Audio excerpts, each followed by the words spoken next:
Hi, Holly. Good evening, Councilor Shipston. I can hear you fine. Can you hear us? Yep. Okay.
Hello.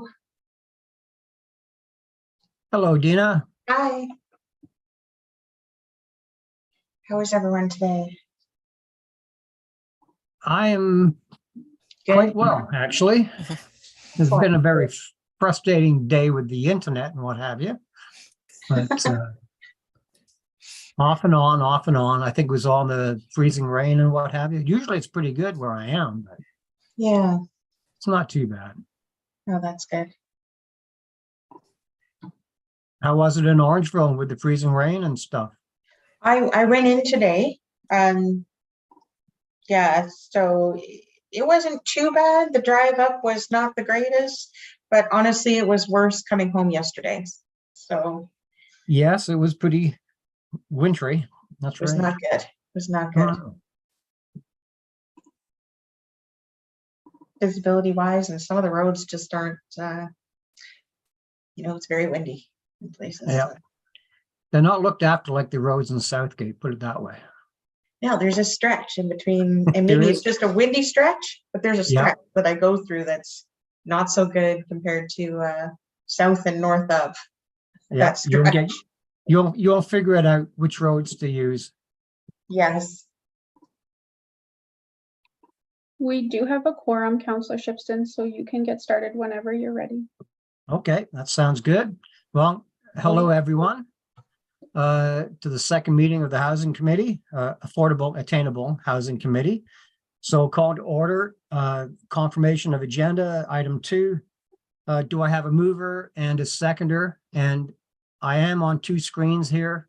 I have my personal laptop for the agenda, so feel free to put your hand up and feel free to shout out if you have something, because I'm kind of going between 2 things here. So with that said, though, confirmation of agenda. Do I have a mover and a seconder? I'll move. Thank you, Jerry. I'll second. May I have a seconder? I'll second. Joan, thank you. Was there any questions with the agenda?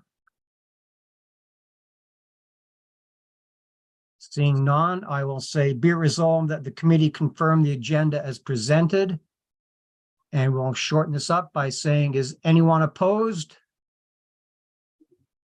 I see no opposition, so I will call that carried. Moving on to the required declaration of pecuniary interest. You can say it now, say it through the meeting, or forever hold your peace. So it is what it is. So please feel free to send any interest to Holly or the clerk. So we have item 4, delegations, presentations. There are none. Item 5, adoption of the minutes.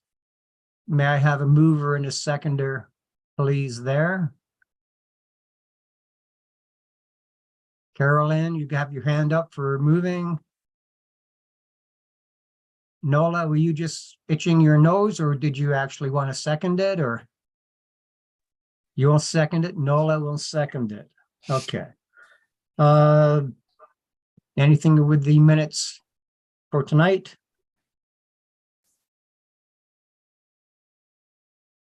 Seeing none, be it resolved that the committee approve the minutes from the January 24th, 2023 Affordable Attainable Housing Committee meeting is presented. Any opposition? Seeing none, I will take that as carried.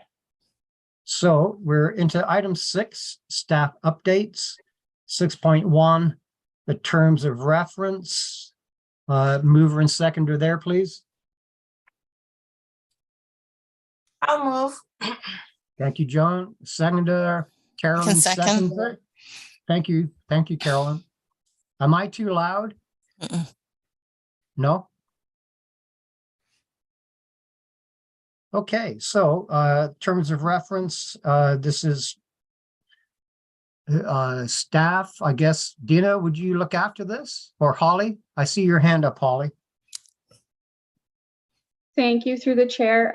This is just an update to the terms of reference that had been brought to our attention to add a position of community consultant and support. The position would be a non-voting member, and it will be there should anybody be interested in the community. So that's just what this is. If there's any questions, I can do my best to give you some answers. Yeah, and that addition is on page 8 or 6 of the term. Page 6 of the term. Yeah, community consultant. Any questions about this? Jerry? I'm just wondering who will let Muriel know about this result? Holly? Yeah, through the chair, I can certainly reach out to her in the morning and just provide her with an update. Thank you. Okay, that is good. Since that was the only change in the terms of reference, any other questions about anything? That document? If not, be it resolved that the committee approve the amendments to the terms of reference as presented, and that the council recommend, that the committee recommend the council approve the amendments to the terms of reference as presented. So any more discussion? If not, I will, any opposition? Seeing none, I will take that as carried. Thank you very much. And now we move into new business. 7.1, focus points of the committee. This came out from the discussion of the last meeting where we had so many recommendations and we got it down to 7. And I think in time constraints that the last meeting we picked 3 to focus on for the 4-year term that we are here for. So it's open-ended. If every committee member would like to say what their 3 are that they would like to focus on. And I think, Jerry, did you want to start this? Sure. I think this has been a really interesting couple of weeks. The paper today, the Dundalk Herald paper, has some information about managing change. Thank you, Carolyn, for stepping forward and doing that as a private citizen. I think there was a lot of information in interviews on the back page too with the mayor and deputy mayor. There's been updates, regular updates about Flato development plans. But I think as I try to wrap my head around this whole thing, it seems to me that one of the priorities needs to be to pursue the nonprofit housing corporation until we get something in place that will start to plan for, gather, build. However, units that are going to be kept achievable or attainable for people, we will just continue to stand on the sidelines and watch 800 and 900 and $1 million homes being built in our communities. So for me, the major focus, I think, should be on developing the nonprofit housing corporation.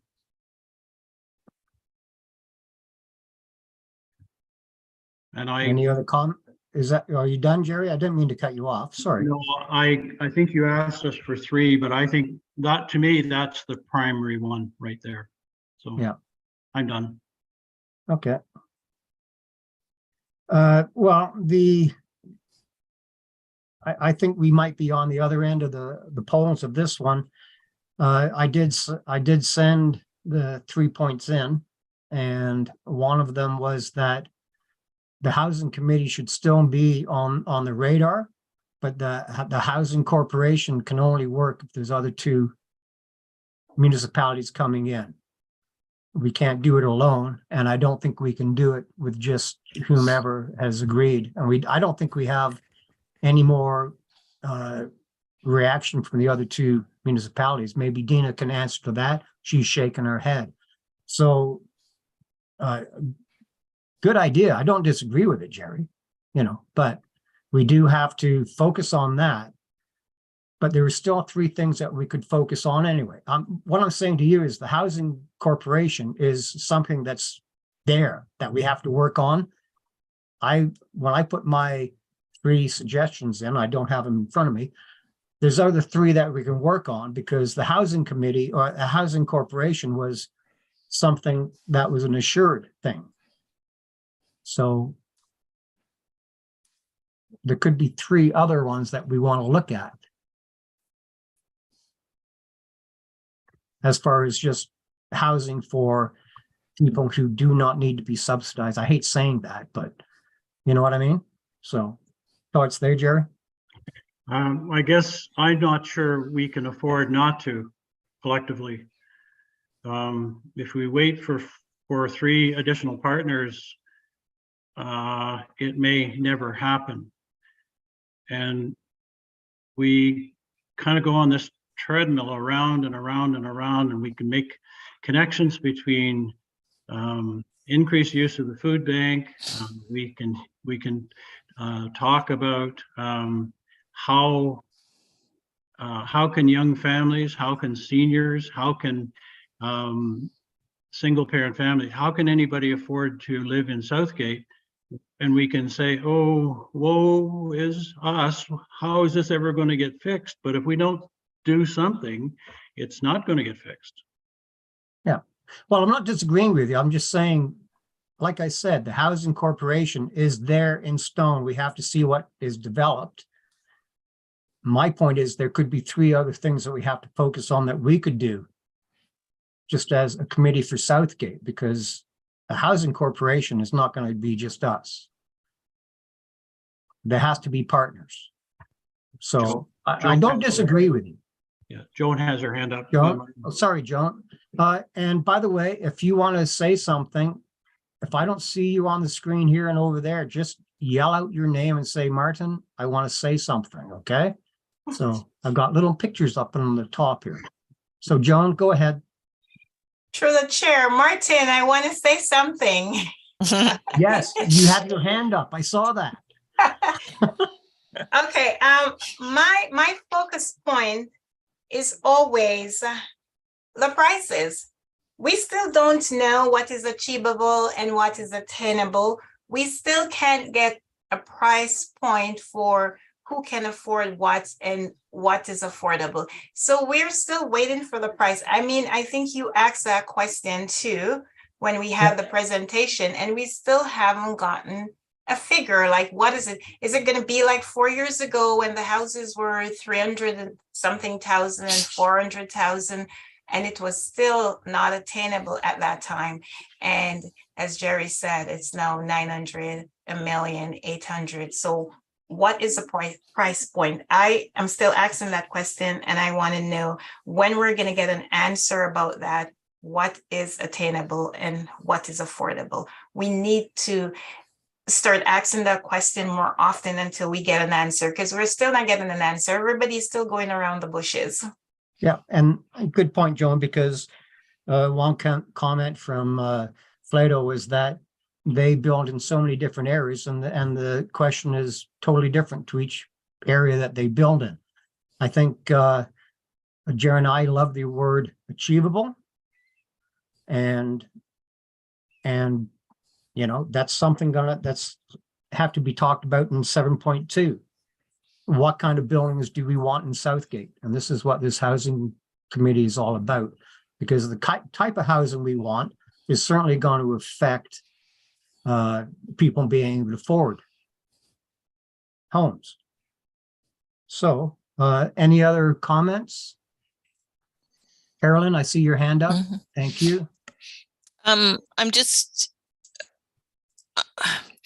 I'm not sure, like at the end of the day, I think the market is going to determine the price, right? So I think that I might be wrong, but as much as we can push out that we'd like to see this or we'd like to see that, if, you know, if a 400,000, like the market's going to determine the price. And what I've seen in the past is sometimes when the housing slows down, the lower entry point houses actually go up because people are vying to get them, right? So, Yeah. So I think that that's a reality of, regardless what developers have in mind or whatever, the market is going to determine the price.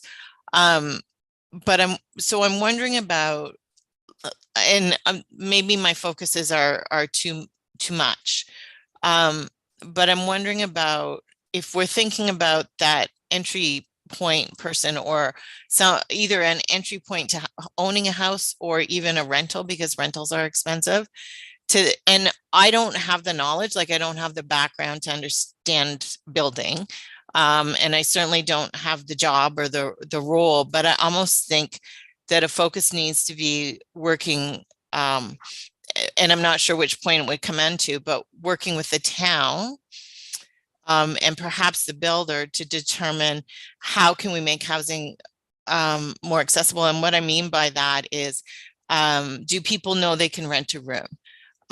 Could builders put in an egress window in their basement, so in the future someone might build a bedroom down in their basement? Or what, like, I think there needs to be a brainstorming session about what are our bylaws, and then what is, I mean, ultimately, the developer is there to make money, right? They service the community, but they're also there to make money. So having them onto the conversation is what is feasible economically for them to do that it would allow a house to be housed more than one family, or be a rental space, because having a rental space may allow someone then to afford the mortgage. And when I look at the map for the developers, there are apartments on the map, but they're quite a few years off, it looks like, or there's quite a few sessions off. And so I'm thinking, if we have more housing spaces, the market may allow the prices to come down, especially for rentals. And so the flip side of that would be, to look at our, because I'm assuming, and I don't know, but I'm assuming that there's a minimum size house to be built. And I'm assuming that currently a tiny house may not be able to put on a lot. I don't know. So there's a whole nother conversation with the town and building that could be had, just to figure out if the framework was a little bit different, if people would naturally change things. So some of the houses, some of the bigger houses, I think we look at them and we say, oh my goodness, that's a huge house. Why are we building that in Dundalk? But there might be multi-generation or multi-families living there, because there's multi-bathrooms off bedrooms, right? And so it may be that, yes, we need to talk about smaller housing or something that's more affordable, like what is our building code, like could even Would our building code even allow for tiny houses? I'm not sure. I don't know. But on the flip side of that, could we do to put in the framework that if someone wanted to rent, or help people understand, what do I need to do to be able to rent a room in my house? And what does that look like? Because I think the more rentals we have available, or the more rental options we have available, then the prices themselves it'll just become a supply and demand. Because I do think it's not just I actually think if we slow down building, our pricing will go up because of the supply and demand issue, right? So, and I do think this Good point. isn't a Dundalk issue. I think it's a Ontario issue. And I think the more spaces we can provide, the more stable the market might become. That didn't help with the focus question because I've got too many questions, but I almost think there's a 3-prong here. Like there might be a 3-prong in what do we work on long-term to provide a corporation? What for lack of a better word, benevolent fund can we have set up for someone who doesn't have housing tonight? But then what structures can we put in place to allow people, rather than putting it all on the developer because they have other priorities, but maybe putting it on helping people think outside their box themselves on how they might be able to afford rentals, or setting up a house in a way with a second entrance that makes it feasible for someone to think about that. I don't know. Those are just some of my ideas. And all of that is so out of my scope of understanding and knowledge that those are just brainstorming ideas that I certainly would need a lot of. I'm kind of pushing them out there for people who we would need other people to speak on those things. Or to help develop a plan, because that's beyond my scope of knowledge. Well, that's why I mentioned maybe 3 focus points for the 4 years. I never took the housing corporation off the table. If we can do something just by yourself, that's fine. But Clinton, I see you're there. There is something in the new plans that allows 3 spaces on one home. And that comes into different planning problems because you have 3 different families living at a house. You need parking and all the other auxiliary things. So would that be a thing with the builder to put different egress windows? I think they have to do that by building code anyway. So if I can respond there. sure. I have a couple things that I just want to touch on. With respect to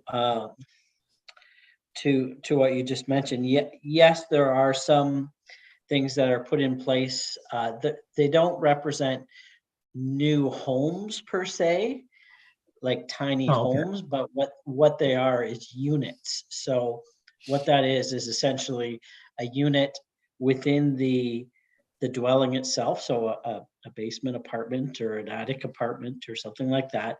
And then in addition, allowing an apartment above an accessory structure. So a garage, essentially, allowing that. But there has to be another structure there first. You can't just plunk another home down. So there are those things. And then with those new units, parking is one of the issues, and you have to be able to provide one additional space per unit from what is already required with the primary dwelling. But what we could maybe do is sit down and have a chat or put together a list of things that we would like developers to look at or to consider when they're designing their homes. That, like, for as an example, what Carolyn was saying, ask them to make it easier or to design it with a rough-in already ready for a secondary apartment. So whether that means having that window roughed in to be able to put in that extra egress window for fire safety, whether it means designing that basement so that you put in the separations, the fire separations, so that it meets the building code already. So you're not tearing down drywall to put up new drywall. So Yeah. that it actually becomes a selling feature for them, for their prospective buyers, as well as makes it more affordable. So maybe putting together some ideas like that to then go to the Flatto and the White Rose and some of the other developers in the community and say, this is what we'd like you to consider when you're designing the homes for these lots. And that may encourage that, because right now they don't think about that, and there's hurdles. And oftentimes I'm the one who ends up having to say, no, you can't have an accessory apartment because you don't have enough parking. Or no, you don't have enough room in your side yard to put in an egress window for fire safety. Things like that. So if they design them ahead of time to allow for that, then we don't have to worry about that. And then that speeds that process up. The other thing I wanted to just touch on that was mentioned was about pricing, in terms of asking that question, what is affordable price point, etc. The province has already defined that. Essentially, it's 80% of the current market value. That's how they've defined it. In my opinion, that's not a good definition. Nope. 80% of $1 million is still way too much. So what I would suggest is, rather than relying on that, is to make your own definition and sort of, or rather than definition, target of what you as a committee would like to see. Would you like to see $400,000 unit? I think that would be a much better or more achievable target than the other, like more stringent targets. So I think you pick your own target based on what you would like to see achieved in the community, and work towards that in terms of what is an affordable price point to aim for. You may not hit it, but you're going in the right direction, right? You're aiming for that as a target, and avoid the definition of the province if you can, because it's not really usable. So that's all I have for comments there. Hopefully that was helpful. Yeah. Thanks, Clinton, because that 80% of the prices of homes is not feasible. It's not reasonable. It's kind of right out there. As far as putting, I do believe the egress windows in the basements are by code, so they have to be able to be, you have to be able to get out. So that apartment basement is already there. Perhaps as a committee, we could say, hey, put in the plumbing for another bathroom. We don't ask the developer to make that basement livable. Don't put drywall up, have it roughed in, and then it's up to the homeowner to say, hey, but the infrastructure, right? It's all over the place, but could we talk to the developer and say, hey, put this in while you're doing the basement? And maybe they're already doing it. I don't know. If they're wise, they would be, but maybe they're not. So maybe that's a key point for this new build, because you said that was only for old builds. So maybe with the new builds, we could just ask, hey, roughen the plumbing. It's up to the owner if they want to do it. And probably goodness knows there's all kinds of grants for them to be able to do work in the basement, or use the equity of the $800,000 home to do the basement. So that was a good point. Jerry, I see your hand up. No, Nola had her hand up. Oh, Nola, don't be shy. Unmute and just yell at me, because I'm all over the place here. Okay. So good to see you, Nola. So comment. Likewise. Yeah. I'm new to this subject as well, and it is overwhelming. And I was lucky enough, and I don't know if anybody else saw it, but there was the Roma conference in January, the Rural Ontario Municipal Association in Toronto. And what I shared the YouTube link with Jerry, but this problem is experienced all across Canada, and particularly heavily by municipalities, because they don't have the spending power and they don't attract the developers, which you all know that. And they were talking about, like, there was a number of a panel basically saying all the things, you know, this problem is shared urban and rural, but the rural people really do feel it on a different level.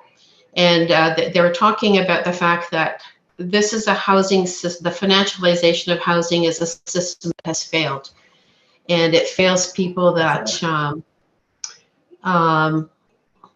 you know, basically the homeless have just dropped right out.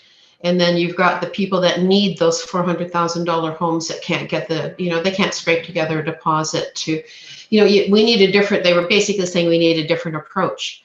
And they were talking about the need for collaboration and to work together. And I don't know if you heard of the Institute of Southern Georgian Bay. Have you guys heard of that?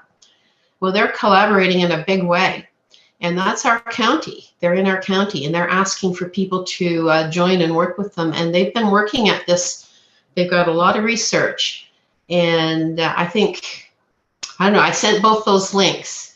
And the Southern Georgian Bay Institute has been working with an innovation lab at the federal level. They've been working with Canada Mortgage and Housing Corporation. They've been having ongoing conversations with their community, a speaker series, really trying to elevate the conversation in the community about the level of need and the situation that's at hand. And they've developed and just launched this municipal toolkit for municipalities to get a handle on this. And basically they're saying we need to join hands and we need to work together, and we need to have a different kind of a strategy to approach this. And they're noting that municipalities and townships are starved of data, the data like current data. And the situation is out of control because, the people that work in these communities can't afford to live there. There's just no housing stock for them. And they're basically noting that that's unacceptable. And so they've come up with an approach called the affordability matrix. You look at what your main economic employability sectors are, what they can afford, and that's what you target to get in terms of the type of housing, the cost of housing. They're saying that they also pointed out that the market, letting the market drive things is just not working. It's simply not working. And so we have to create a different way, a different approach to provide something that is, housing is one of the 6 things required to survive. It's a human right. People can't progress in their lives if they can't get housing.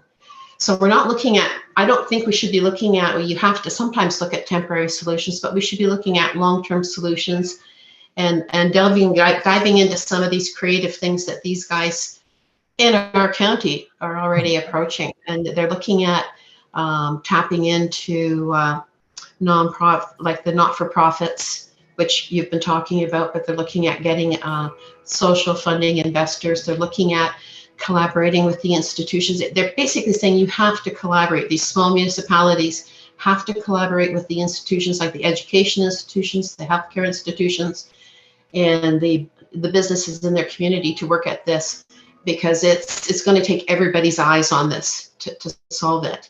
And the housing stock for the people that can afford it, that's fine. But for the people that work, the workers in the community, and for those that need assistance, and for those below that, it's not working at all. And so those 2 links are there, and there's a wealth of resources. I found it very informative and exciting.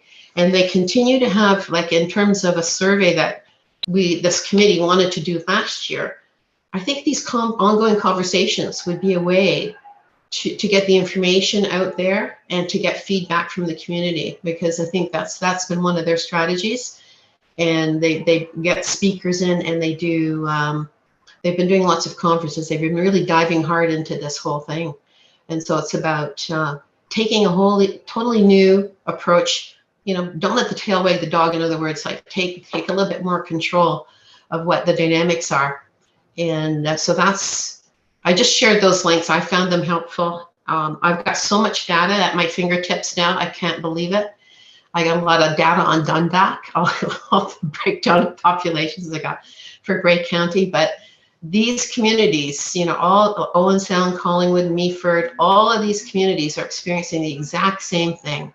And they basically are saying that, you know, people may be housed today that are both working full time, or maybe, they're living in precarious situations because they can be bumped out.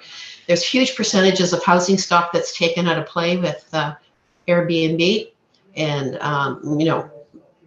absentee landlords. And so it's like a new approach is needed, and it's exciting. I think it would be good to take a look at some of that stuff and get the data. So I also think your healthcare institutions are the ones that are going to tell you what your homeless situation is. Like the people that need a prescription for a house, they know exactly what those numbers are. And I think we should maybe have that representation on, and the schools, I think, because Carolyn was mentioning a fact last time. So maybe there should be representation from those institutions on this committee in terms of those really at-risk people. And I just think it's a different approach is going to be needed. That's all. I've talked enough. No, thank you. Yeah, go ahead, Jerry. I just wanted to assure you, Nola, that link was circulated to all the committee members. So everyone has had it's been presented to everyone. And there was a lot of good information, and that's probably a really good idea would be to get a little closer to that group. I think there is a representative from West Grey, I believe, on the Institute of Southern Georgian Bay. There's a lot of information. That toolkit is phenomenal, but the interview of the panel is quite long, but it's good. It's really, really good. And for somebody like me, that Carolyn was saying the same thing. It's overwhelming. And so to kind of get up to speed a little bit and to realize, and the whole thing of the Bank of Nova Scotia coming out and saying that all of Canada needs to double its affordable housing stock. It's almost like at a crisis.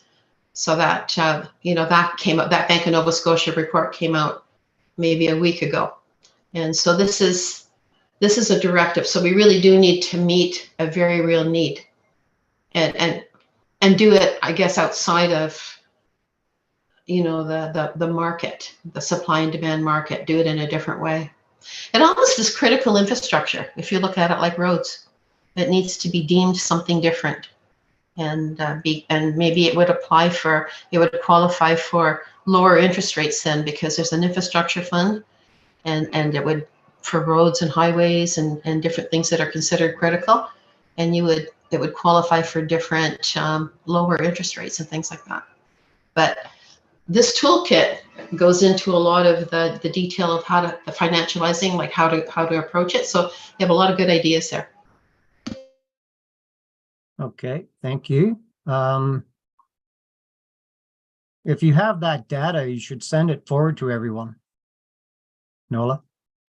I think you're going to find it in that in those reports that they have, like in the Institute of Southern Georgia, because it's Grey County. Yep. And then Stats Canada, you just Google Dundalk. It has the age of your housing stock, all your ages broken down. So I think we have that. It's got everything. I think we have that on file in the old council meetings and reports. So that's good. Okay, well, obviously, the Housing Corporation is still on the books, obviously looking for land to be able to do something with social housing. One more that we could look at before we move on. Any suggestions? Jerry? When I seem to be pushing the nonprofit housing corporation, I do believe it to be critical. And like we're already in a crisis. This is not a, no more reports will make it any less of a crisis. We know there's a crisis. I guess the thing is that it's going to take a lot of different things. It's going to take the items that Clint has talked about. It's going to take some creative thinking and chatting with the developers. It's going to take a housing corporation. It's going to take a whole lot of, like, this is a big enough issue. It's going to need a lot of solutions, but we got to start somewhere. That's my. And we are, Jerry, we're doing the housing corporation, but I'm being a pragmatist here. The Southgate can't do it by itself. I don't know how we can do that. And that's another story, but like do we have land? Is the taxpayer going to pay?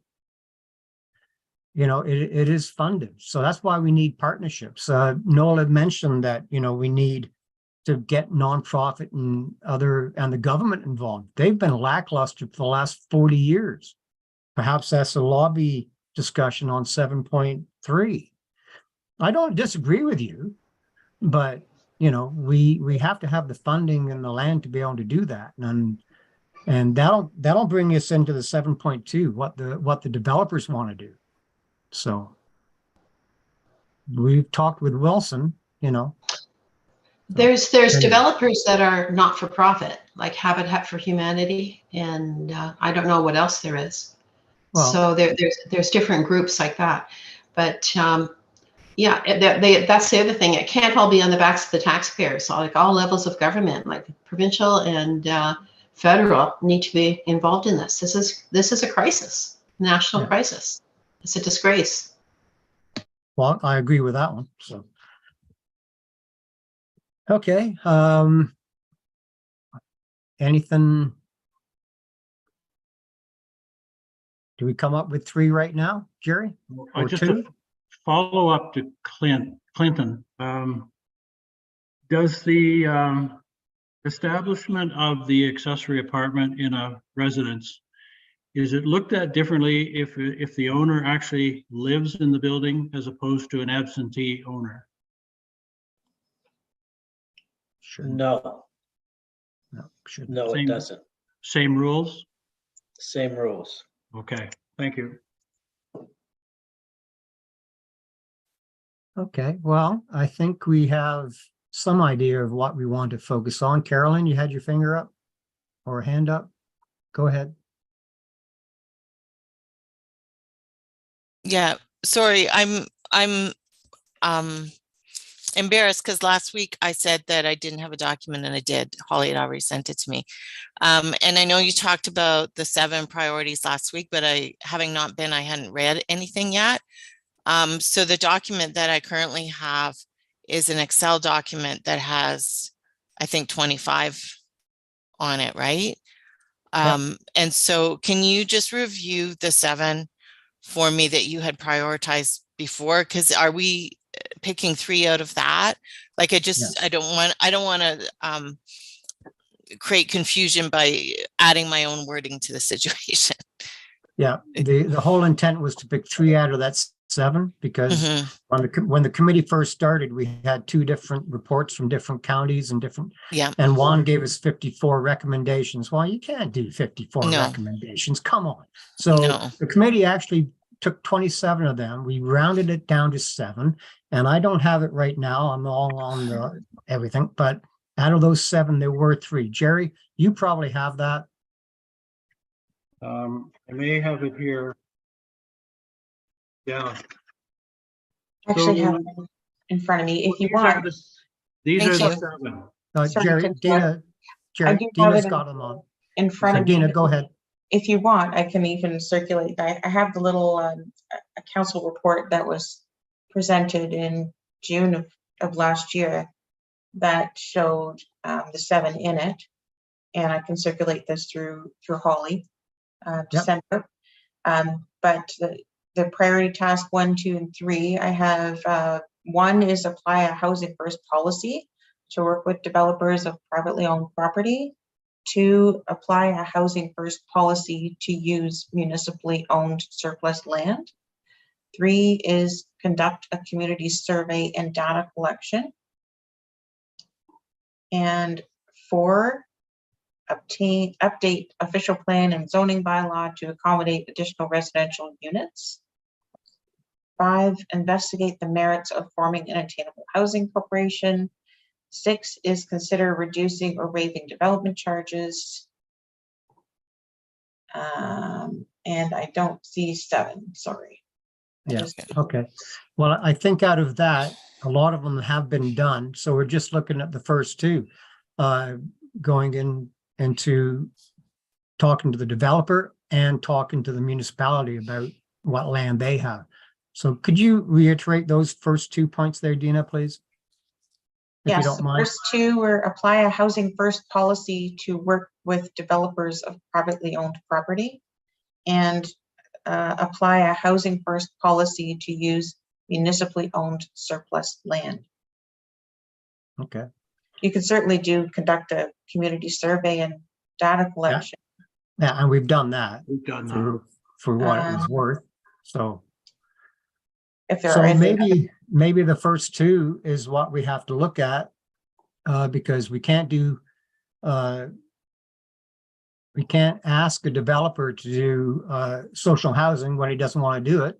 And I'm pretty sure the municipality would do it if we had land.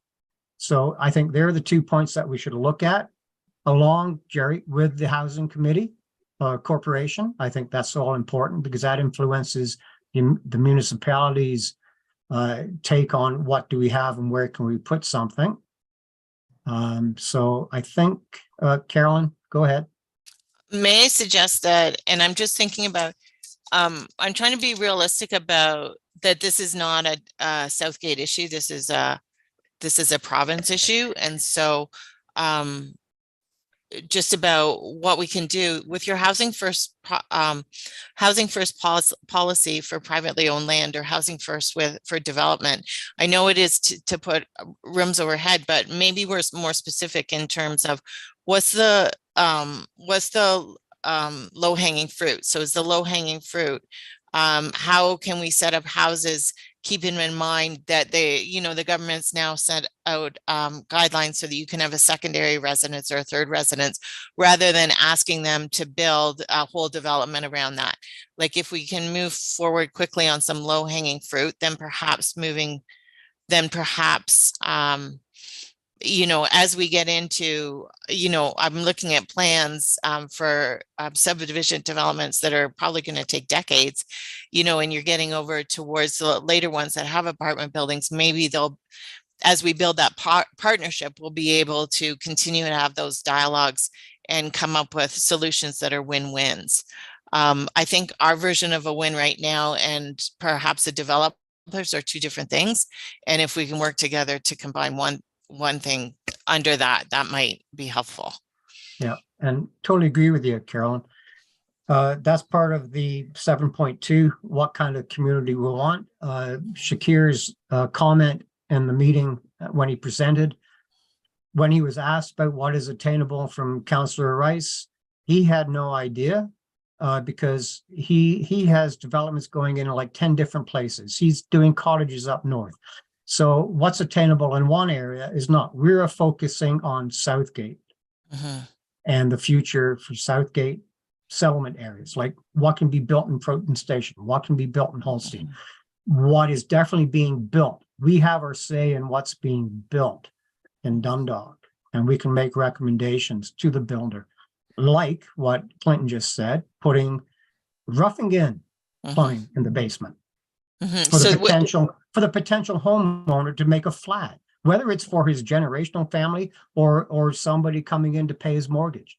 God knows he's going to need money to pay his mortgage. So, Jerry, would you say we've hit the 3 on that? I think we have. First homes for developers, private, talk to them, see what they can do.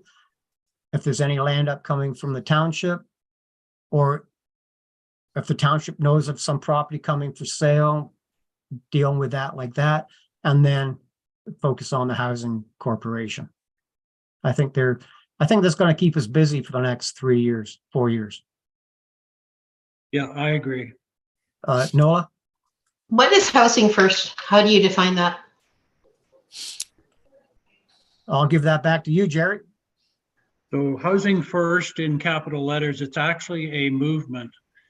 And the theory behind it is simply that no matter the other issues that someone might be dealing with, housing is incredibly important. So deal with the housing first, and then figure out what, if there are other supports or services that have to be wrapped around the individual. For some people, they just need the opportunity to buy a house or rent an apartment. For some people, if there are addiction issues or extenuating circumstances, they will need to have supports to be able to allow them to keep a rental unit or housing. But the idea of housing first is solve the housing first. Some of the other things will sort of solve themselves. When we talk about housing first, with regard to developers, we're not asking developers to lose money. We're not asking them to donate units.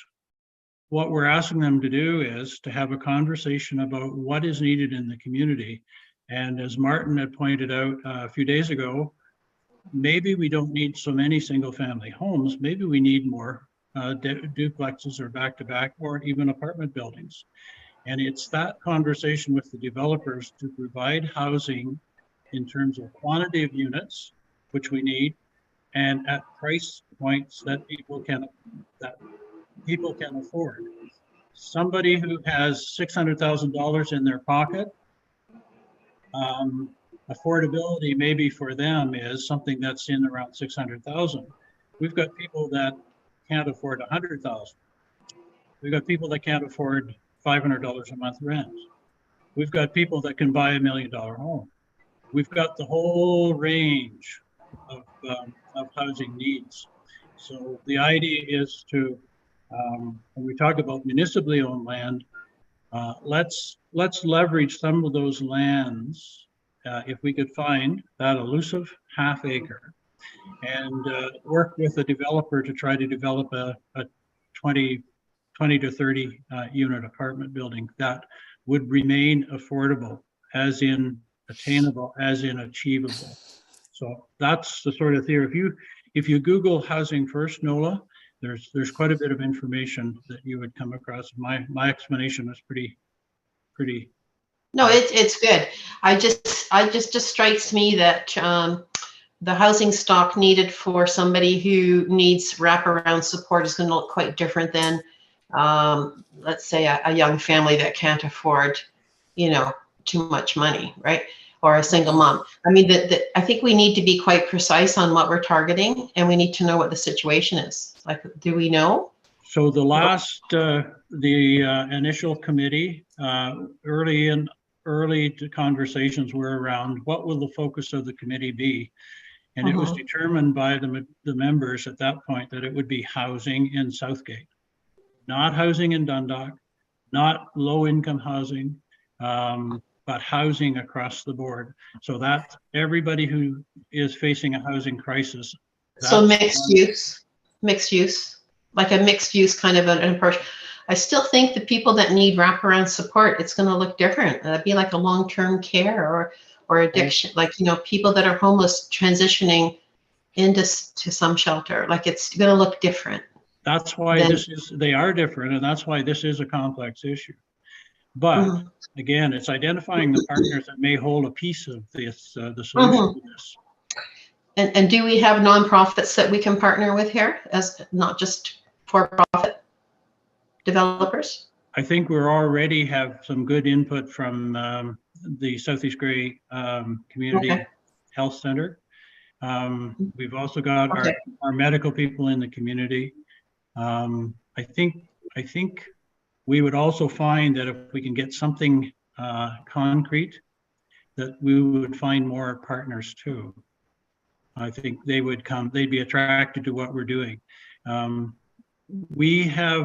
spent a few years in nonprofit sector, and I'm afraid at times it gets to be a little bit about protecting a mandate or an area It's too slow. at the Okay. expense Yeah. of not cooperating Mhm. and participating in partnerships with other groups.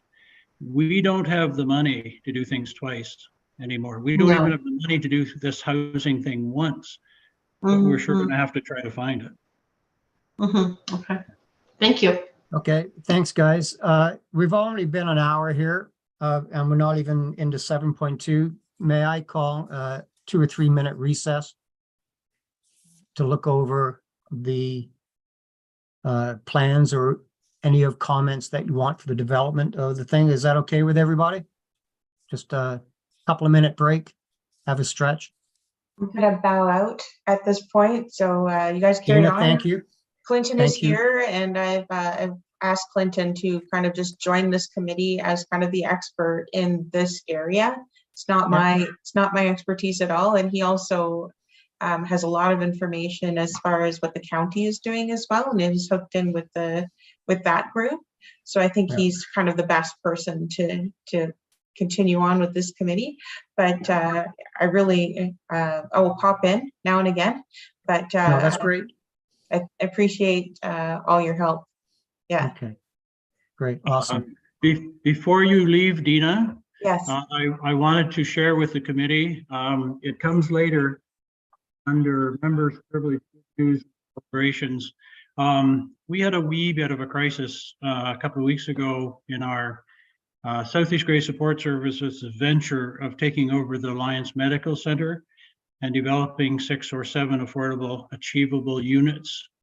Thanks to some work on several people's part, but including for sure Dina's involvement. I think that's back on track. There's been a letter of intent signed, and I think that's good news. It'll be 6 or 7 units that weren't there before. That's right. It's important. So we'll keep that project moving. Good. Thank you. Thanks, Awesome. everyone. Okay, take care. Okay, thank you, Dina. Have Bye. a good evening. too. Well, like I said, it's 5 minutes to 7. I think from all the comments on the focus points, they're definitely going to affect 7.2 and 7.3. So if we can come back, in 4 minutes, everybody stretch and have a break, if that's okay with everyone. Because I think we're going to be doing another 45 minutes here. So we'll go from there. Okay, thanks a lot. Just as a reminder to members, can you make sure that you're muted, please, just over the recess? Yep.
Hey, hi, Jordan. I didn't see you there. Hey there, how's it going? It's going pretty good. Like I told everybody else, if I don't see your hand, you shout out if you have something to say, okay? Yeah, of course. Just as a reminder, the stream is still going. Yep.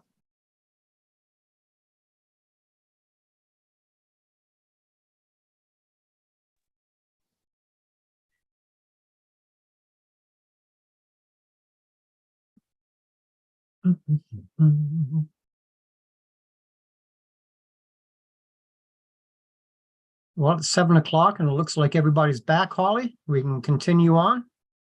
Yep, I do see that everybody's back and we have a quorum, so we can continue. Great. Thank you, Holly. Okay, well, as I said, 7.1, we talked about a whole bunch of different things. I think what we're looking at is a two-pronged approach to the housing. We have social housing on one side, and then talking to the developers and making consistent developments for the private. So 7.2, development in the community is pretty pointed. It's two white rows and all the other developers, and obviously the developer that is doing most of the work. So did all of you have a look at the presentation from that February 15th meeting, I believe, and looked at what he has concepts and what is actually building? I think that is something to talk about because when you look at the developments coming in and what he wants to build, and with Bill 23 and all the other things that are coming down the pipe, what kind of buildings, what kind of housing do we want in the community? There's a lot of buildings that he's doing now we can't do anything about, and Clinton's on the line. He's there. We as a housing committee, we're going to be put down to the crunch because some of these things are coming fast and furious. And Jerry, I know you like to say that things aren't going fast enough, but we do have to come up with some recommendations of what we'd like to see in the development as far as the private developers. So if you've all looked at that, anyone who wants to start and their feelings and thoughts about what they saw in that presentation, knowing full well that some of them are not yet even concept ideas, but we can have influence on the concepts if we have some, if we talk about it. What do we want to see? My point on the last council meeting was why so many single family homes when semi can put twice as many people into housing. So I'll leave it at that. If we can go right through, whoever wants to see, I see Councillor Joan, you have your hand up. Go ahead, love.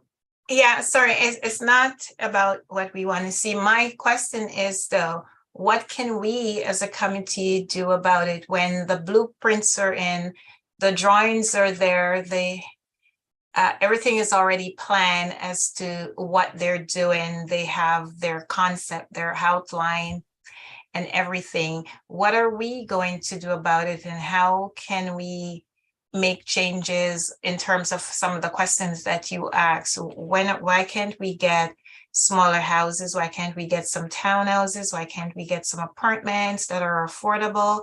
And where would we place them? And then again with Bill 23, but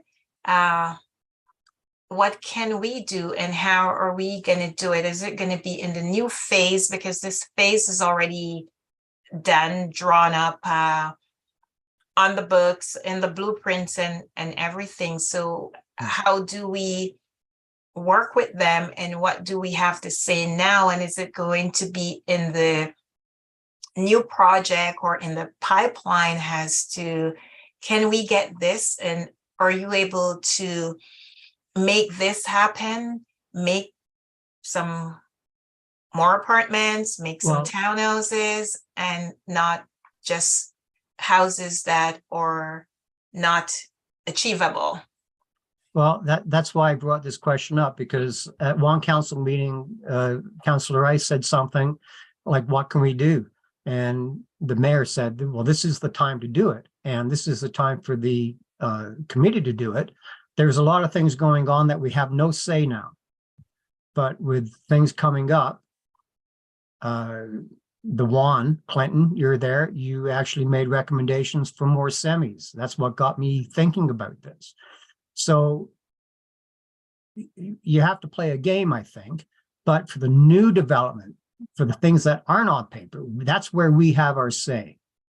And people can correct me if I'm wrong, but with the newer developments from the ministerial and zoning orders, that's where we can say, hey, look, why not put this here? Why not put this here? Why not? We can't do anything that's already been done, but things coming up. And I said, Clinton, you can jump in on me and tell me I'm wrong, but this is our time to say, this is what we'd like to see. So what's been done has been done. So am I wrong, Clinton? Absolutely not.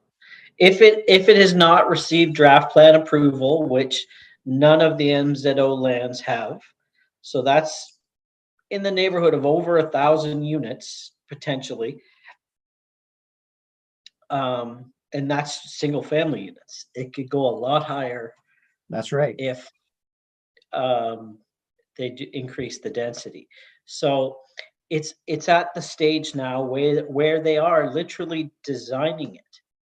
And if we tell them now what we want to see in that design through the process, that's when we affect the change the most. The fact that I put in those comments about wanting to see a higher density, they now have to come back and address that in some way, saying either they can't do one particular thing, but they can do another, or who knows? There's certainly room there for some discussion with them, and it's not set in stone by any means. Until it gets draft approved, there are no lines on the map. Yeah. Jerry, go ahead. What about this, leaving allowance for schools? Was that not part of the MZO approval, that there would be school like enclosed in the development plan? Or are we in a position where we could ask that there be specific? Well, Jerry, I have to interrupt here because you're talking about schools now. This is housing. I know they're all interrelated. They will put lots aside for 5 years if the school wants to build it. Right now, we have to look at the housing and what we want to do. I hate to cut you off, but I think it's kind of going off topic with the schools, even though we're all interconnected, but I do have to say that. Okay. Well, to be fair, we're talking about housing, but I know it's an important integral part of it, but the school board has to say, yes, we want 5 lots for a school. And Jerry, we can go into a whole different aspect of housing there, because if they decommission a school, you and I and the committee could talk about brownfields. What are they going to do with the school? There's probably 20,000 square feet that could make affordable housing there. So it's a different subject. We have to kind of keep on topic, not being rude, but so anyway, Carolyn, you got your hand up there.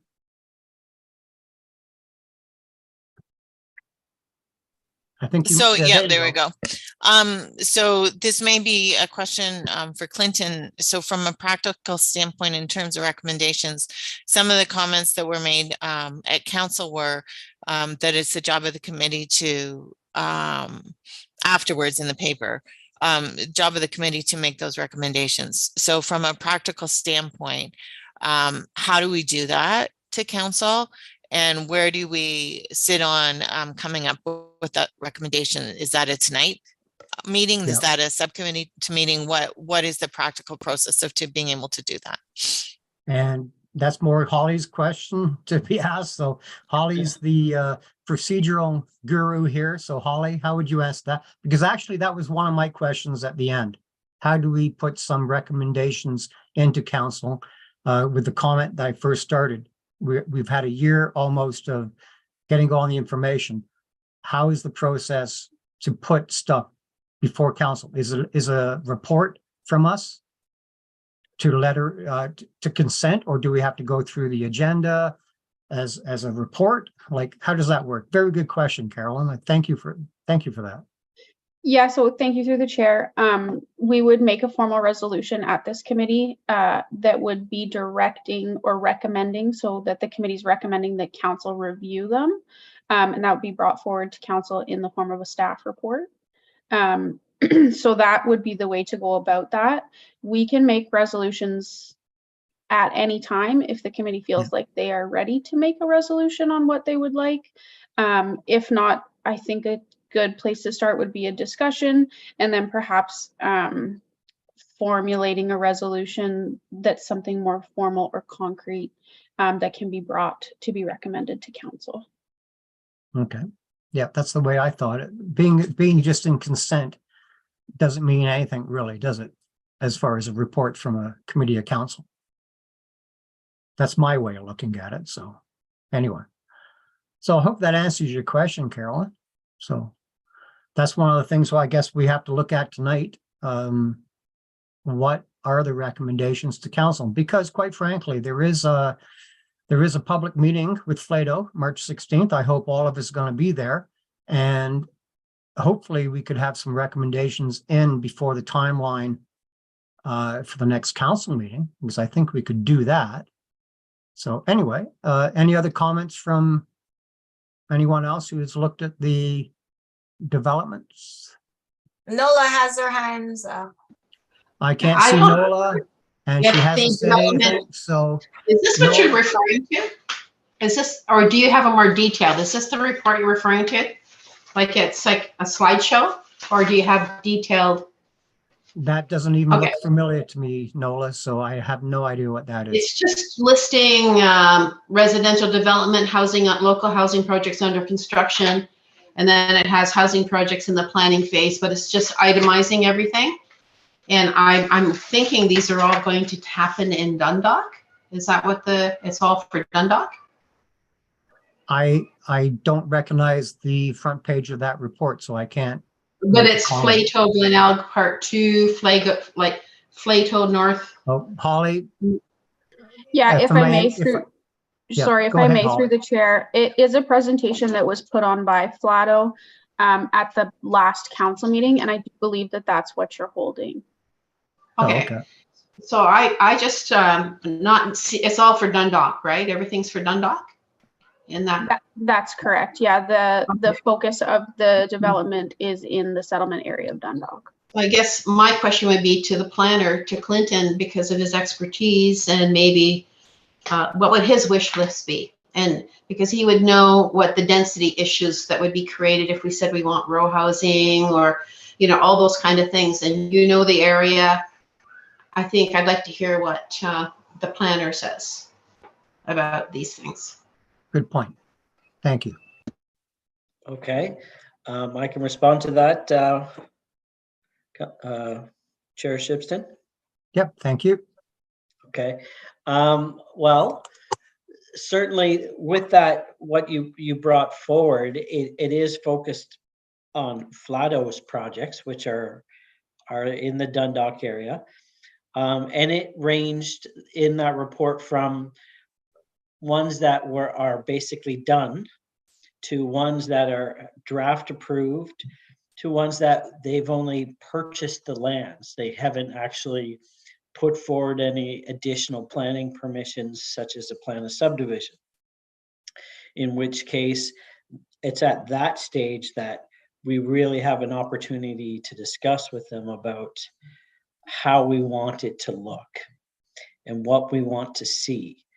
And in the design of the homes themselves, and mention to them, hey, we would like to see apartments roughed in so that it makes it easier for the homeowners to afford that and potentially increase the development.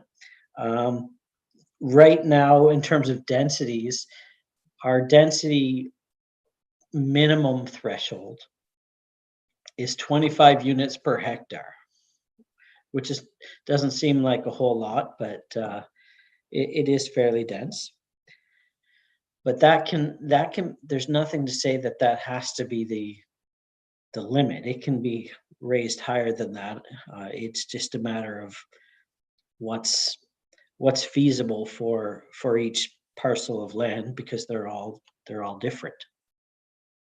So with respect to Flato, it is the settlement area, but with a number of those projects coming forward, particularly the one coming up on the 15th, I believe it is, now is the time, a public meeting is the time to bring out those comments so that they can go back and revise their plan before it receives draft plan approval. After it receives draft plan approval, they have to go through and do what's called a red line revision. And that's a longer process and whatnot. So it's always better to ask for the things up front at the planning stages if you can. So that's my first comment. The second one is,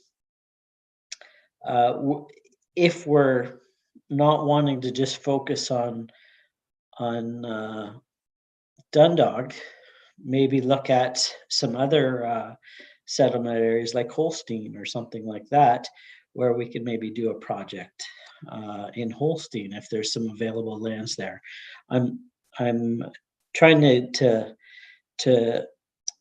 parcel out to see if there's some available land in Holstein for this committee to evaluate and see if that is something that they can do as a project, or bring that forward for someone else to do as a project, because there are nonprofit people waiting in the wings to do such projects. That's also an option. So it depends on where you want to focus. Certainly a settlement area is easier because you have municipal servicing that's there, and therefore you don't have to worry about hiring an engineer to do your hydrogeet study and your wastewater analysis and those sorts of things, because it's taken care of through the municipal servicing. So there is that aspect of it. So beyond that, I really think the other thing you should look at is trying to change some of the policy, whether it's a letter campaign or whether it's a grab two friends and have them grab two friends and move on. But there are certain policies put forward that do not help with affordability, and there are certain things that they're not doing that maybe they should be doing, they being the province, that would support affordable housing even more. Yeah. So within that discussion, maybe as a first step, you come up with some recommendations or things that you would like to see move forward as for a policy perspective, that you ask council to endorse to then forward on to the premier and the member and various members of parliament, provincial parliament, as a first step to just begin that step of lobbying for change, and then tackle another one on your list, being finding a site for affordable housing or what have you. Those are all things that I think you can tackle fairly easily. Yeah. Thank you, Clinton. I like what you said. I think with the last discussions in 7.1 and 7.2, I don't think we really need to do a long discussion on lobbying, because Clinton actually mentioned 2 points of what we could actually do for lobbying the government.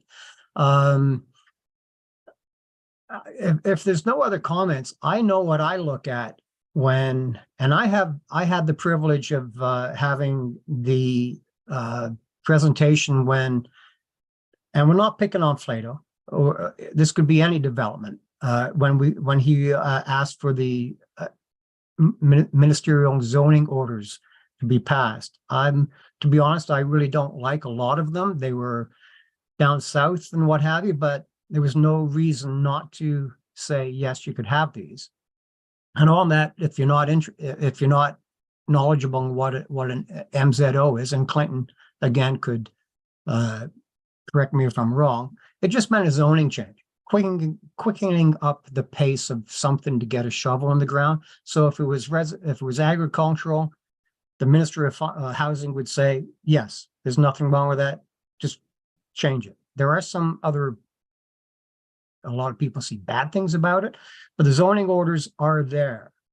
And that, like Clinton said, if it's in the draft stage, we still have a voice. There's buildings going up that we don't have a voice.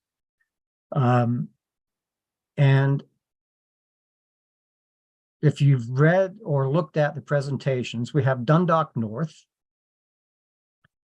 There was 360 single detached, 25 semi-detached, meaning 50 families, townhomes of 72. February 15th, the update for number 6, part of that zoning order, 369 singles dropped down to 18 semis, 72 townhomes. Now, whatever they did in that, who knows? Dundalk West, MZO, 409 singles, 1 apartment unit, no semis or towns. That dropped down a little bit to 374 and 374 single homes, 14 single homes, and it said shallow, which means smaller lots. Dundalk Southeast, 228 singles, back-to-back 76, live-to-work townhomes, 70, apartment building. And that is the one that actually has not changed too much. So if Flato says he's doing something for affordable housing with Dundalk Southeast in that one corner next to the commercial, that's staying pretty good. What we have to look at, and Clinton mentioned it, is the density. You know, the New Homes Act should be called a New Housing Act. Get people in the homes. And I don't mean to politicize this, but quite frankly, my point of view, I'm looking at it, density is the key. And if you have all this low density single detached homes, it's just urban sprawl in a rural area. And I don't think that will go too well. That's why there are apartment buildings in some of the concepts. So would it be fair to say that the committee would like to see more semi-detached and more townhomes? And I'm only saying this is because if you read up on Bill 23, and I hope you do, because it affects housing, it affects all kinds of things. Before, and Clinton can correct me, it was up to 30% affordable housing. Now the government has put a 5% cap. That's all you're allowed to do. I think we should ask in these new concepts and the one that's in the draft plan to have more semis, to look at doubling up the apartments, to create a high density, to allow more people to have a roof over their head. And when you look at it, the apartments they're willing to put in are 40 units. Well, with the government now saying it's only 5%, correct me if I'm wrong with my math, but 5% of 40 units is only 2 units. So I think we should try and go up to the other former benchmark of having 30% housing. And I'm only saying this because that could affect, like Clinton says, they're in the drawing stage. We could have 30% similarly detached, we could have 30% semis, and we could have 30% townhomes. And that will cover so many different things. It will cover so many, it won't just add to the people. The development's going to come anyway. Let's build it on the 4 corners of 6 and 9, because he has land there too. And he did quote with Mr. Shakir, the Southeast, he said those kind of buildings are going to be there and he wished that he could put them somewhere else. Well, my attitude is if we as a committee could say, well, why don't you put those types of buildings on the Southeast into the northern part because you're onto the highway. This could mean a lot of money for the government too, like a municipal, because there is a bus route. We can get funding this is 15 years down the road, but Clint, planning is planning. Let's try and build something. So what are your comments about that? This is something that we have to do. Clinton, would that be unreasonable to ask that in draft plan? I know it would screw them up immensely when they have something on the go, but with 30%, divide that up, would that actually work? We could ask whatever we want in terms of from the committee's point of view. That's our point of view. Yeah. Yeah. They can choose to say yes, or they can choose to say no. Yeah. That the only thing they're not allowed to say no to is our minimum threshold. Yeah. They have to stay above that 25 units per hectare for the entire parcel, which is why you see a bunch of semis or a bunch of single family and then an apartment, because that apartment then helps them get above that density threshold as a whole, for the parcel as a whole. Yeah. So maybe one of the solutions is increasing the density requirements throughout our official plan, if that was something we wanted to think about. That's a bit longer process, but certainly something we could look into. So anyway, Clinton, as far as the semi, because you brought this up yourself, is a semi totally different than a single? Does it take more water? Does it take more municipal infrastructure? Obviously it does because of the pipes, but the water count, is it something that to look at? Because the way the government and the way the Bill 23 is, they're looking at low density urban sprawl in rural areas. And I don't mind saying that, because that's what it is. Can we build that up? Yes, there's no reason why we can't ask for more semis and more. I don't think you should ask for all of one or all of the other, because I'm more of you should have a mix of housing types that meet different levels and different requirements for everyone. So I think we tell the developer, you haven't got the mix right for this community, and you need to increase certain housing types, whether that be townhomes or semis or apartments. Yeah. Okay. Carolyn, I saw your hand up there too. Thank you. So Clinton. I had a comment and then I had a question. So my comment is about when you were talking about, I think it was about Dundalk, where the Echo Park is, number 10, where you thought the density was right. My only concern with his thinking about that you should put townhouses along the highway from the transportation, where he has apartments and townhouses, they're a long way from the grocery store. So if you're thinking about people who don't have cars, I'm not sure that that's the best planning, but that's just a comment. My question to Clinton would be, what we have a minimum average. What would be the minimum average, or do you know, for say a town similar like Shelburne or areas like that? Are towns generally the same, or is one town drastically different than the other? It really is different from municipality. Now, I do have to say that within Grey County, the standard is 25 units per hectare across the county. So it's and it never used to be that way up until recently. The rural municipalities always had a lower threshold. We were only at, I'll say, 15 or 20 units per hectare. And it was the city of Owen Sound who said, well, hey, wait a minute, you're making us do all of this high density. Why aren't we making the other municipalities do it as well? And the other municipalities stepped up then and said, yep, you're right. And we increased that threshold then for everyone in the county. Yeah, and if I may, the comment on Dundalk Southeast around the Eco Park, Carolyn, Yeah.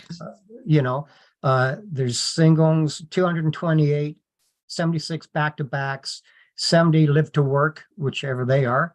I believe one apartment building. So there's a lot of density there. No Yeah. semis. There's still a lot of singles.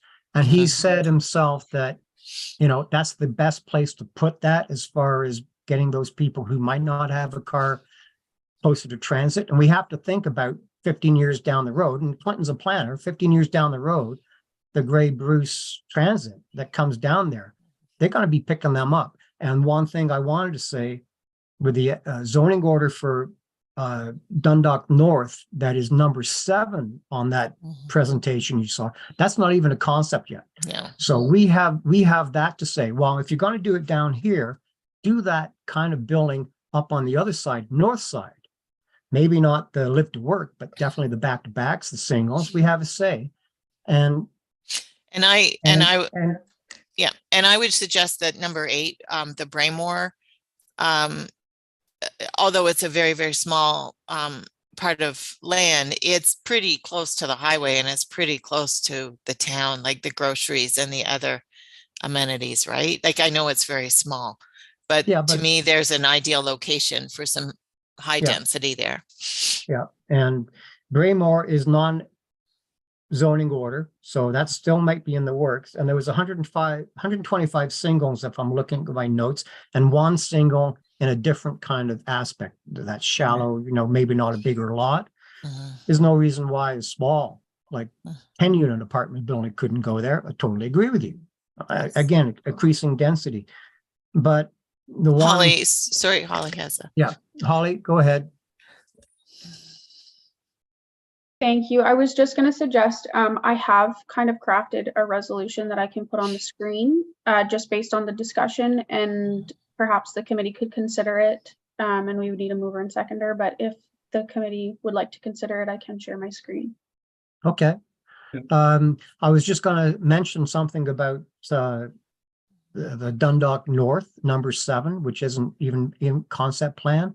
I think the one thing I looked at, and maybe Carolyn, you could agree with me, we're looking at one section of town, singles, back-to-backs, townhomes. It's almost like going back in the 50s where the wrong side of the tracks. We don't want them grouped in. And Shakir did say that. We need to have it all diversified all over the place.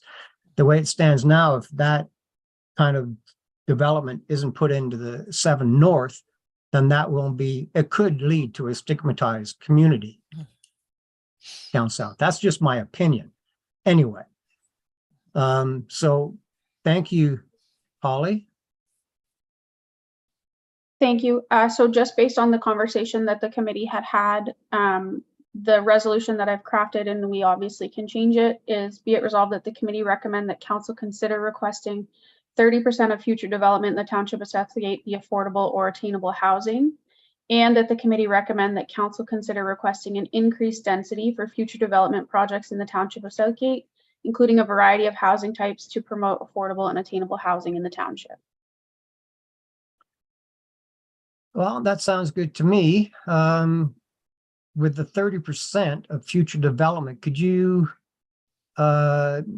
Jerry, what do you think? Maybe actually putting apartments, because if there's 40-unit apartment and there's only 12 coming at 30%, would they be applicable to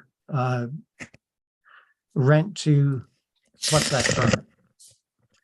The danger we face here is that if we're looking at a large developer, it looks different than if we're looking at a smaller developer who's doing only a handful of units.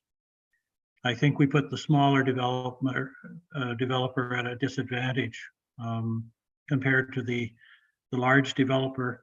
I wonder if we can leave this as it is but insert our definition of affordability. Because someone looking at this might quickly say, well, affordable housing is defined as 80% of market value, and we already know that that's unrealistic. So I'm wondering if we could reference the committee's interpretation of affordability, which would mean we'd have to have a consensus on what that is.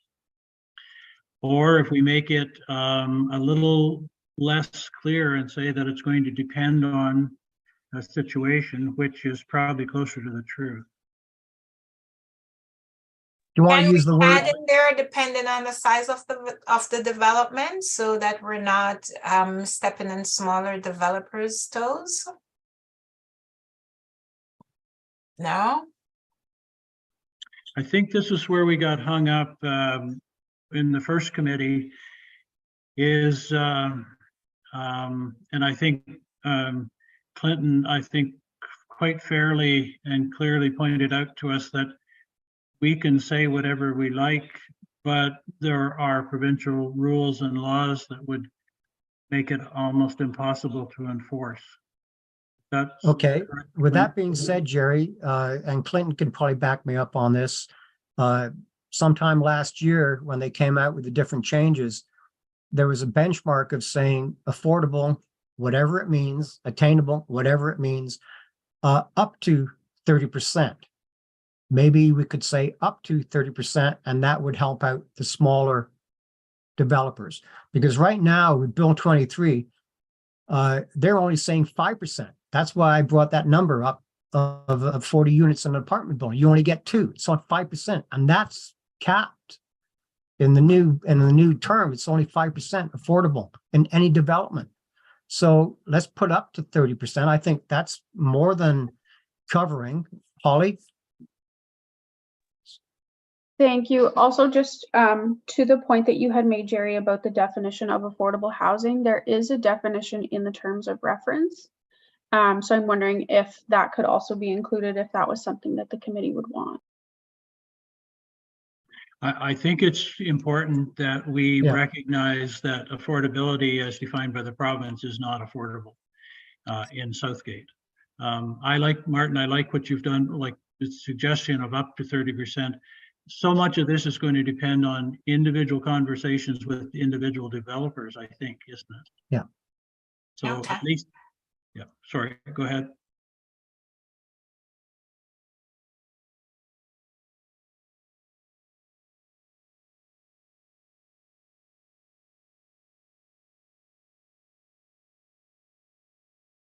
And I think that looks good. And just to comment, up to 30%, it does help the smaller builder like Councillor Joan has mentioned.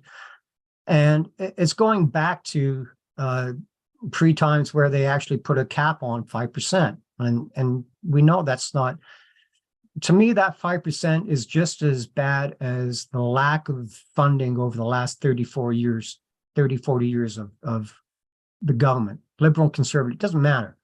They have not done their part in funding. And to say cap it at 5%, they're just keeping that ball rolling. It's doing nothing for what this committee is about. And I'm pretty sure I can safely say that. So Holly, go ahead. Just in terms of the resolution, if the committee is in agreement of this, we would need a mover and seconder for it. Yeah. Could we go to the second part? I'm just wondering, and this is a Clint question. If we say increased density, the council may come back, members would come back to us and say, well, what is that? What are you recommending? And like specifically, if we increase the density, is it clearly then it's going to mean more apartment buildings? Like apartment buildings would help reduce help a developer get to the density requirement. What we don't want to see is, well, maybe we can't really see bigger houses on the lots now. They seem to be covering the lots pretty much anyway. if our goal is to have more apartments.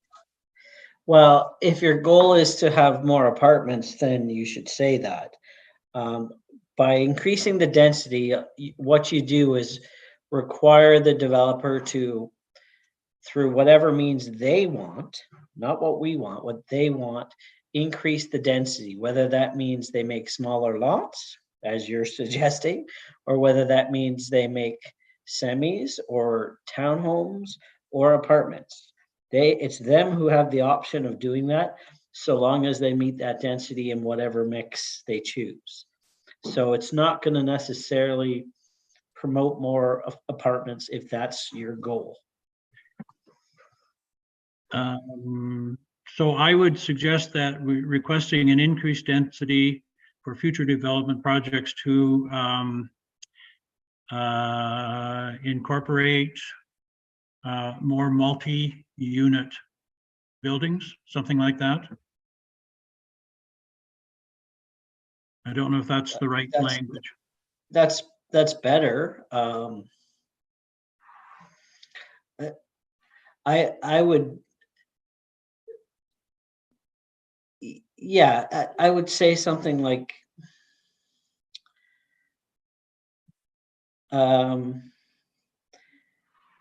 requesting an increase or a decrease in single family housing types and an increase in the mix of other higher density housing types.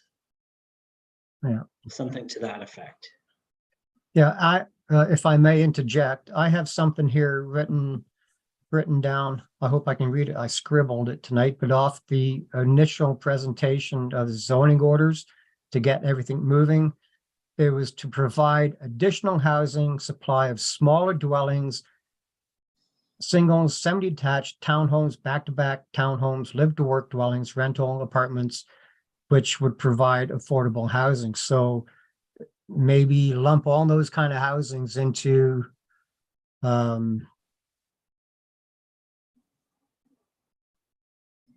provide additional housing and what's the word I'm looking for here?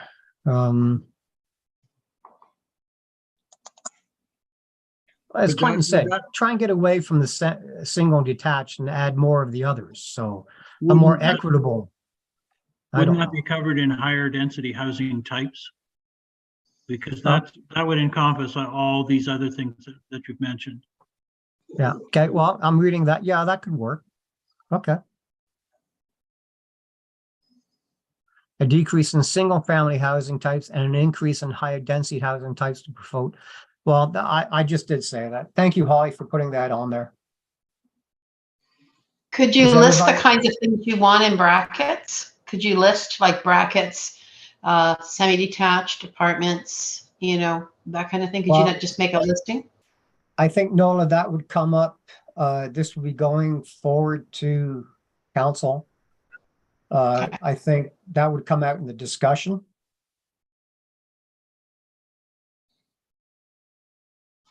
Try and keep it as simple, and then that would be open for discussion. And I'm on there. I would talk about and what have you. So I don't know, Holly, could you work that in there, or is that basically encompasses? Go ahead, Lo. Just if I may, I think if we get too specific, it could get messy. And Yes. having Clinton here, we don't need a firm direction to staff. And I think that Clinton has likely a good understanding of what the committee is looking for and could vocalize that to council. But it is up to the discretion of the committee. Yeah. Well, as I said, this is putting it before, making a report, putting it before council, because we are a committee of council. So it has to go that route. So, Clinton, are you, Holly? Yeah, I saw your hand up there. I did. Sorry, just if the committee is satisfied, we do need a mover and seconder to fully Yeah. put it on the table. Well, I'm okay with this. I would move this resolution. Okay. Anybody would second? I've only I'll got second. four. Joan, you second it? Okay. Yeah. I've only got 5 up here, so if anybody is opposed, and if there's none opposed, I'll call it no one opposed. That will be carried. Awesome. Okay. So again, as I said, keep looking at those concept plans. You can't do anything about what was done before. Clinton has mentioned that everything is in the draft stage. If we have any comments, if we have anything, this is where it comes into the lobbying. 7.3, we'll move on. Martin? 7.3, yes. Carolyn has her hand up. I don't see her on my screen, so I apologize, Carolyn. You shouted. Sorry, there we go. Thank you. And I want to bring this back to the table, and you can tell me just to wait, and we don't want to deal with it tonight, but I want to propose that we make another resolution along the line of suggesting to the developer in single family homes that they rough in a second unit. Because I believe that even at a townhouse, a lot of people won't be able to afford a house without an income rental. And for people who want to commit to that, I think that that is a win-win, because it gives an apartment, but it also gives some affordability to a homeowner.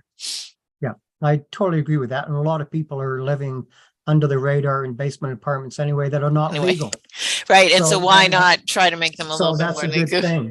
thing. Safer. So I don't know. Yeah. Holly seems to be a magic wordsmith. I'm not sure. She's good at this kind of stuff. And a good point. And this is not just for Flato, it's for any development. Any developer. We're not picking on anybody.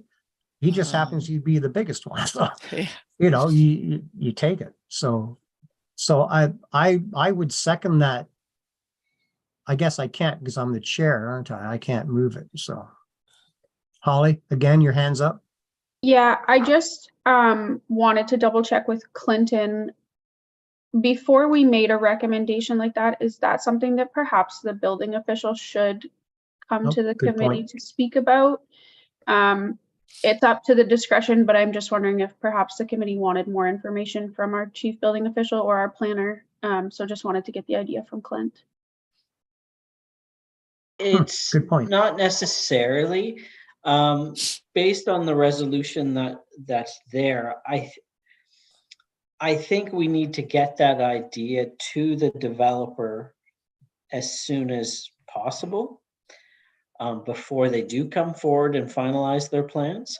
So as soon as something like that is endorsed by council, I can then take it and put it in my planning recommendations when I'm drafting them for consideration at a public meeting or further down the line for them to consider as my initial comments, because it is a good idea to try and do something like that before, so that we're not having to fix things or try to accommodate things that aren't really designed to do that. So if you can get it in the process now's the time to do that. So whether it means adding an extra foot wide or a meter wide driveway so you can get a second parking spot there, that makes all the difference in terms of some of these things. Yeah, and it's being proactive, Clinton, and it's already in Bill 23 that they can do this. So the bill is already aware. So Carolyn, I thank you for bringing that up. So if there's another resolution there, Holly, I think we could make a resolution for that, because the building code. Holly, you got your hand up again. Yeah, Carolyn, I'm just wondering if you could just kind of reword what you did. I'm just working on a resolution here. Sorry.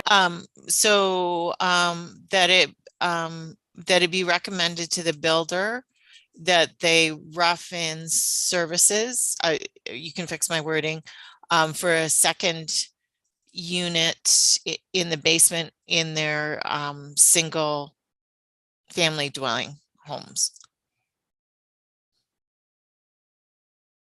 And Karen, I maybe thought you said even- townhouses too. Yeah, and we could do townhouses too. That would make, And maybe go to even the design to, yeah, or considering have- their designs, yeah.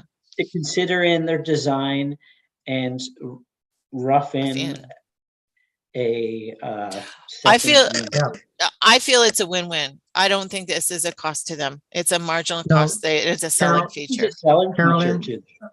Carol, the plumbing is in there. They're doing all the drains. They're doing all that. Yeah. It just means another little bit. I know for a fact, doing what I do, mainly custom homes, but it is on the owner saying, well, look, down the road, we're going to be putting a bathroom in. The builder automatically puts in that.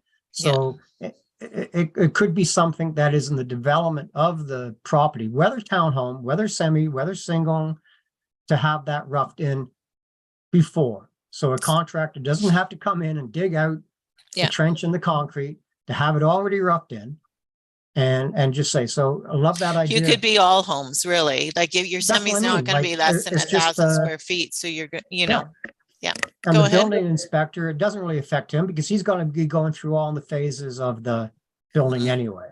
So Holly, have you worded something magical? Yeah. So I'll just put it on the screen. If you want to have a look at it, we can kind of change it and then just get a mover and seconder for it. Thank you.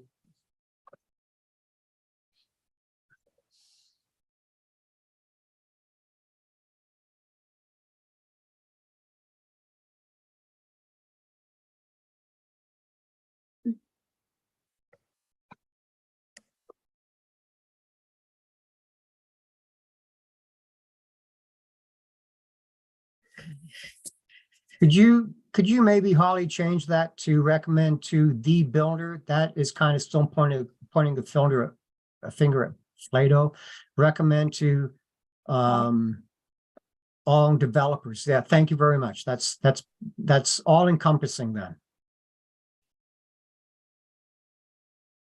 and I think Go- it's the recommend at the beginning here.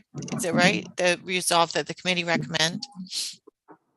Yeah, Oh, yeah, recommend. that they consider designing for secondary units and providing roughed-in Perfect. services. Yeah.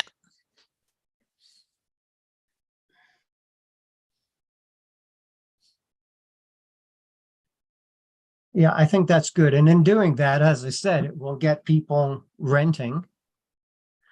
It will certainly add to the rental stock. I think that was the whole point. One of the good Mhm. things that came out of Bill 23, actually. Not many, but one good thing. So I need a mover and a seconder. Question, Martin. Yes? So what's to prevent the developer from, well, they have to get paid for their additional work. How do we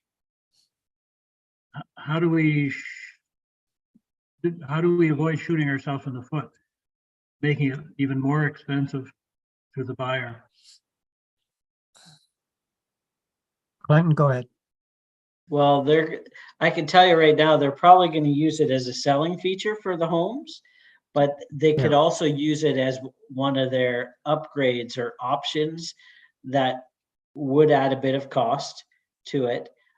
But when you think about in the grand scheme of things, that allows the homeowner to then generate an extra income to then support their mortgage. So yes, it may end up increasing the cost of the house slightly, but it now means that they can generate another income and provide another home for somebody and afford to live there, whereas before they couldn't. So Yeah. It's not a perfect solution, but overall, I think it's a better solution. Yeah, for sure. No- And a All lot of we're the, Sorry, Martin, but all we're asking them is for council to recommend to the developers to consider. It's not that developers will incorporate a design for secondary units. They're just going to consider the designing. right? Well, yeah, at this stage, we can't force developers to do Yeah. that sort of thing unless it's specifically written out in policy. We can't specifically say thou shalt provide us with 6 units of this and 10 units of that. It doesn't work that Yeah. way. Yeah. It's not that prescriptive. And, like- and the one, yeah, sorry. And I the one like- thing with the committee, we could have been for you, Carolyn, you didn't know how long, the last meeting, you didn't know how long this committee was in force. We've only been around for a year. If it was a task force, when we made those recommendations to council, that would have been it. We would have been disbanded, right? We're still a committee of council, so we can recommend, whether council approves it or not, we can still recommend and say we've done our part. And I think this is one of the good things. When they're roughing in the basement, free concrete for the plumbing, there's no reason why for another $300 or $400, $500 maybe, depending on the plumber, they run another thing. And a lot of the housing, Jerry, they're not finished basements. Again, it's something that could be put in. I don't think it'll really be a real cost disadvantage to, especially if it's a developer who does want to do some good. Holly, we still need a mover and seconder, right? And we're getting on time here, so. Yeah, I'm just wondering. I if, have a- Well, Sorry, Nola had her hand up for a while too. I cannot see her. She has to speak up. So Okay, I can't see I it. just want to throw this out there. If a person if the builder puts in that capacity to have an apartment, there's no guarantee that it will go into the rental market for all kinds of reasons. They may figure it's easier, better, more. It may go into like the Airbnb, the vacation rental market. And then there also, you have to think about the, if it does become a long-term rental, I think you have to consider the Landlord Tenant Act and issues concerned with that in your home. And if there's conflicts, I don't know, like it may or may not achieve the result. It definitely is value added for the owner, but I don't know if it's going to meet the need of a home for people. Nola, I think we cover it in the second half where it says to promote affordable, attainable housing in the township. So that's our goal, is to increase affordable, attainable units. Yeah. It I'm just saying, won't prevent Airbnbs necessarily, although Yeah. you can't stop somebody from doing that, can you? Well, I believe there is a bylaw that in the township that does cover Airbnbs. I think it would be very hard to get an Airbnb in a subdivision, but that's just I'd have to look into it. our Southgate policy says there are no Airbnbs allowed. So Thank you. So that wouldn't be a concern. If it does, I can see your point, Nola. If there is an apartment all of a sudden in the basement, they could rent it out to somebody else, or they could not even rent it out and give it to generational, like have their mom and dad staying.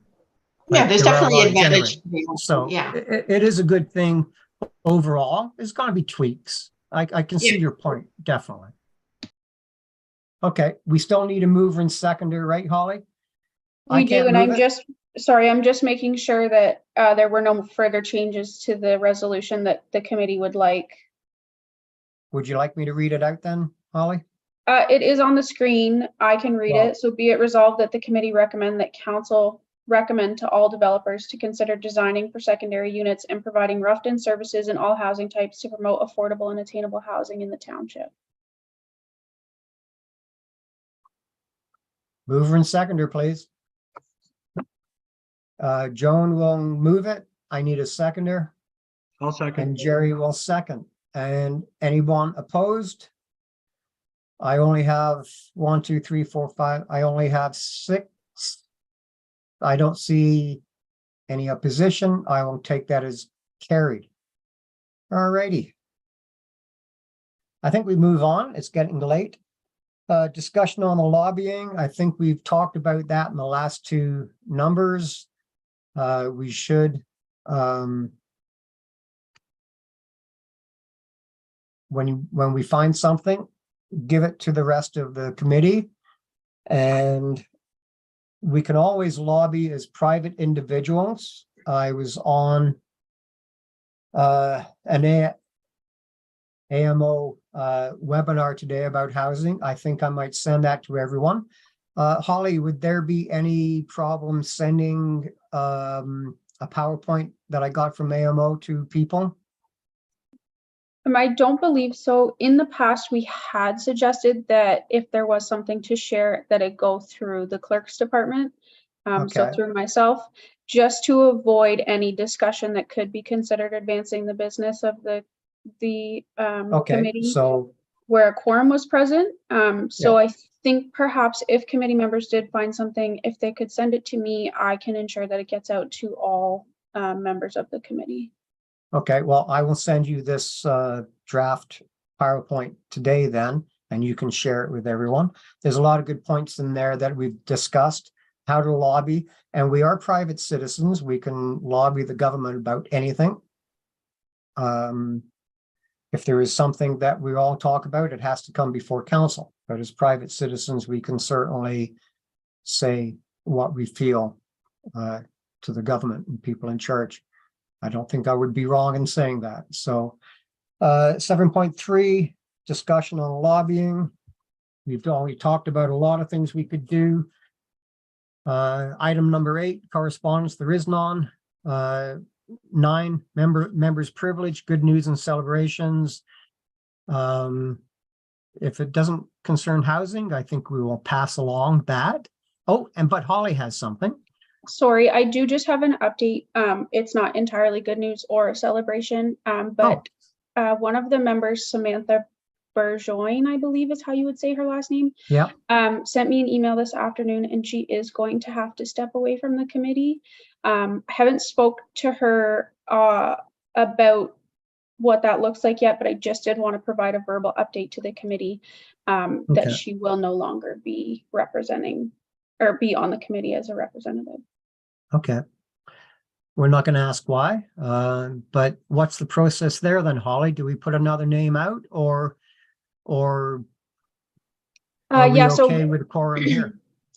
Because we did just find out today, I am going to work with our clerk later this week to determine what can be done to increase the membership. So I would just stay tuned for that, and I'll provide an update as soon as we have one.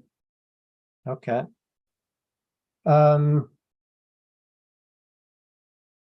We already voted Muriel Scott in as a non-voting member. I don't want to see that come back to the committee. Yeah, so just through the chair, we didn't appoint Muriel as that position. We did only change the terms to have that position available. That needs to go through council first. So that is a discussion that we'll have, but I can't speak for Muriel because she isn't here, and I do need to double check with our clerk on what we'll be doing going forward. But I will provide an update as soon as we have one. Okay. And we need another member for quorum. Basically. It would be nice to have. Yeah, I could just change the quorum number. And I do believe that full membership is what we want to strive for. So yes. I will be providing an update as soon as I have one. Okay, well, that is too bad. Okay, with that being said, we'll come to the next meeting, item 10. It is for Tuesday, March 28th at 6 p.m. via Zoom. And Holly, to tell everyone, it is going to be Zoom meetings from now on, no GoToMeeting. It's a good site. I had no problems with it tonight, so that's all good. And I will make a point of saying this, Jerry, as vice, you are going to have to take over that meeting. We're leaving on a trip on the 28th, so we will not be available. And it comes down to a number 11. I really appreciate all the comments tonight. Carolyn, things you mentioned, Nola, things you mentioned, there's all kinds of information out there. So Clinton, thank you for your expertise. So we're doing adjournment. I need a mover and second to do it, right, Holly? Who Yes, wants to please. move it? Put your hands up. Don't be shy. It's getting late. Nola, there you go. I need a seconder. I'll second, Carolyn. Thank you, Carolyn. And so be it resolved that the committee adjourn the meeting at 8:04. That is awesome. Considering on the calendar, it went from 6 till 9. I think we did pretty good. It Thank is a you, very, everybody. very intense subject. It affects everywhere. Housing, social. It's just intertwined with everything. So thank you, Holly. Thanks. Have a good night, I appre- everyone. I appreciate